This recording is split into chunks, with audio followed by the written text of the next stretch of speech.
Olá, professor Leandro, olá, colegas. Nós somos o grupo 7 e nós vamos apresentar sobre a parte articular da coluna vertebral.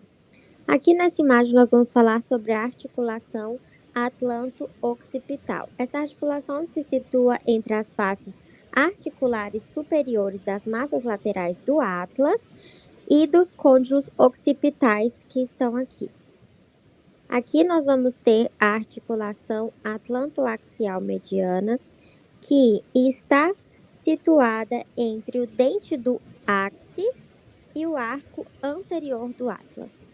Aqui nós vamos ver a articulação atlantoaxial lateral, que são duas, uma direita e uma esquerda, e elas estão localizadas entre as faces articulares inferiores das massas laterais do atlas e as faces articulares superiores do áxis.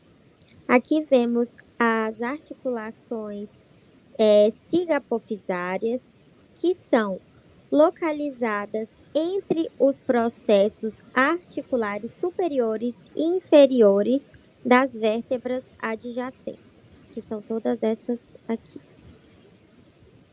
Aqui podemos ver as articulações costovertebrais e, em uma costela típica, ela forma duas articulações posteriores com a coluna vertebral, as articulações das cabeças das costelas e as articulações costotransversárias. Nas articulações das cabeças das costelas, a cabeça das costelas articula-se com a fóvea costal superior da vértebra correspondente de mesmo número, a fóvea costal inferior da vértebra superior a ela e o disco entre as duas vértebras.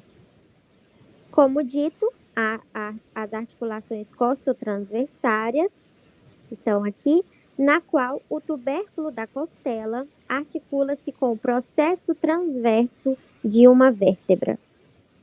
Na articulação lombosacral, nós temos a quinta vértebra lombar com a primeira vértebra sacral articulando-se na articulação intervertebral anterior formada pelo disco L5 e S1 entre seus corpos e nas duas articulações dos processos articulares posteriores entre os processos articulares dessas duas vértebras.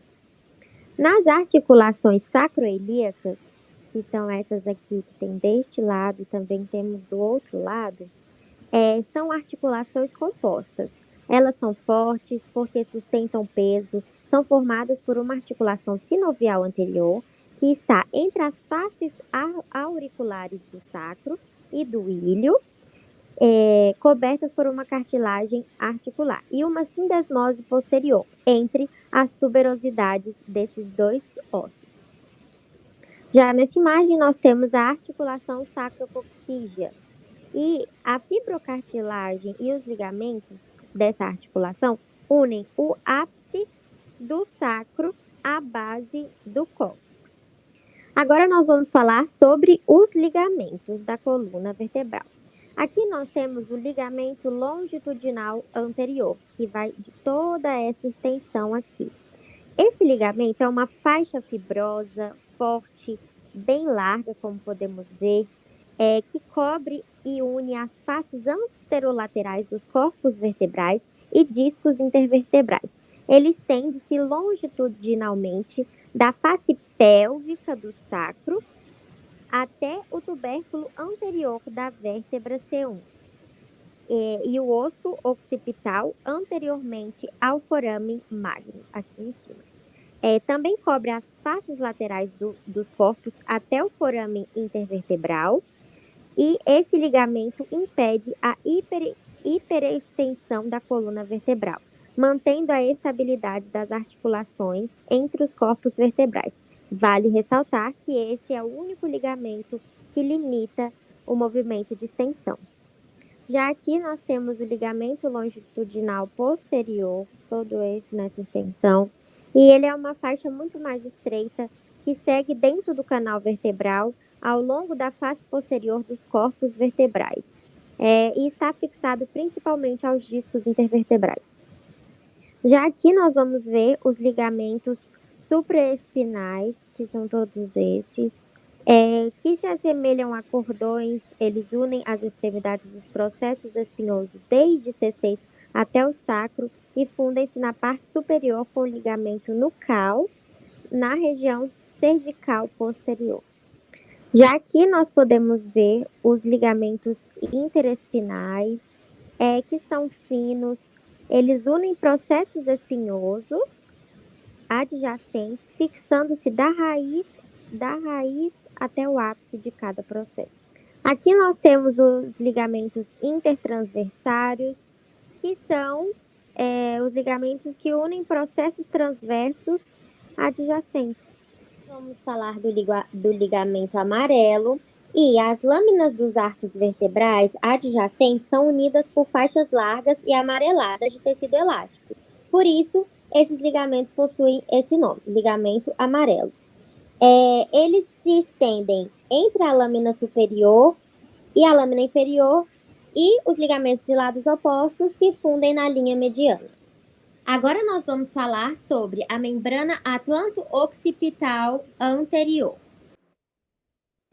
Bom, o crânio e o atlas também estão unidos por membranas atlanto-occipitais anterior e posterior.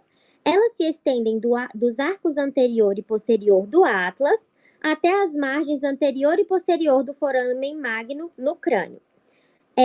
Aqui podemos ver a membrana atlanto-occipital anterior. Já nessa imagem, nós podemos ver a membrana atlanto-occipital posterior. Como dito anteriormente, ela também liga o crânio ao atlas. Vale ressaltar que as membranas atlanto-occipitais anterior e posterior ajudam a evitar o movimento excessivo das articulações atlanto-occipitais. Podemos ver o ligamento nucal, que é um ligamento forte e largo.